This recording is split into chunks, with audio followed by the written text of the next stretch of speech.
Hey family, how you doing? I hope y'all doing good. But today's topic is get out of your routine. Okay? Get out of it. And we are going to John chapter 4, verse 23. Okay? Yet a time is coming and has now come when the true worshipers will worship the Father in the Spirit and in truth, for they are the kind of worshipers that the Father seeks. God is Spirit, and his worshipers must worship in the Spirit and in truth.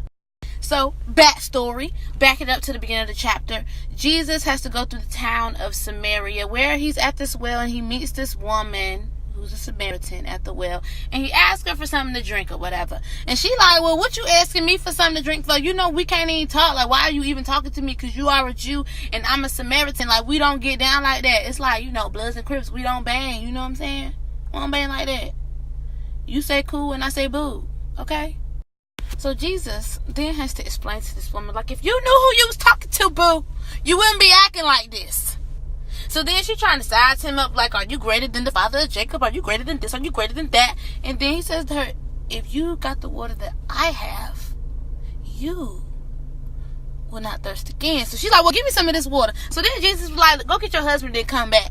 And she's talking about, I don't have no husband. You know, she still does not know who she's talking to. And he said, I guess you're right. But in fact, you didn't have 5 husbands, and the man you sleeping with right now ain't your husband. But I digress.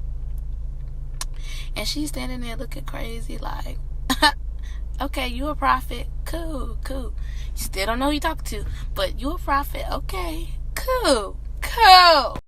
So then the woman tried to explain to Jesus, like, you know, us Samaritans, we worship on this here mountain, and you Jews, y'all worship in Jerusalem, or that's what y'all say y'all do, okay? So then Jesus got to let her know, no, baby, the time is coming where you will not worship on this mountain or in Jerusalem.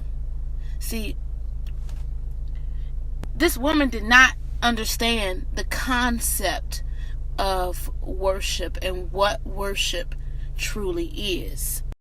So then Jesus takes it a step further and says, God is looking for true worshipers.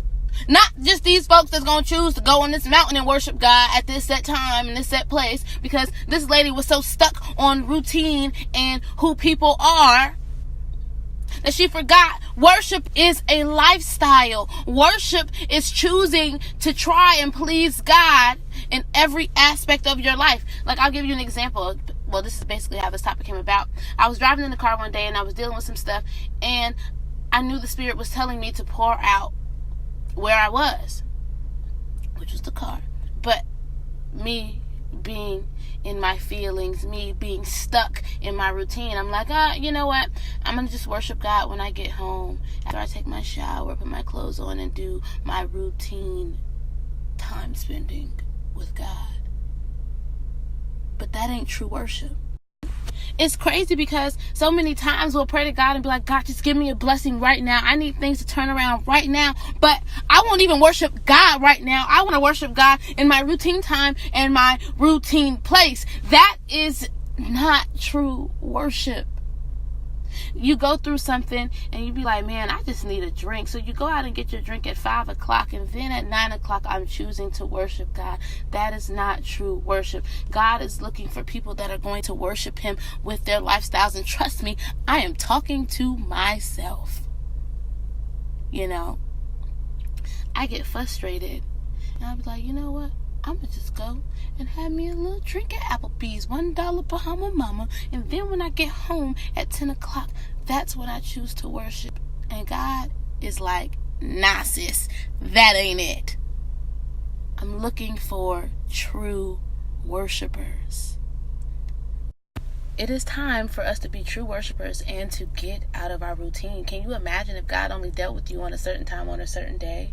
Like, we go through things daily and God deals with us daily. He doesn't just choose these routine times and routine days to deal with you. So why do you choose routine times and routine days to deal with God? You don't serve a routine God, so don't give him routine worship.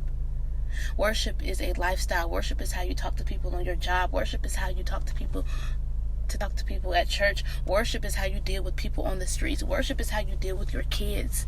Worship is a lifestyle.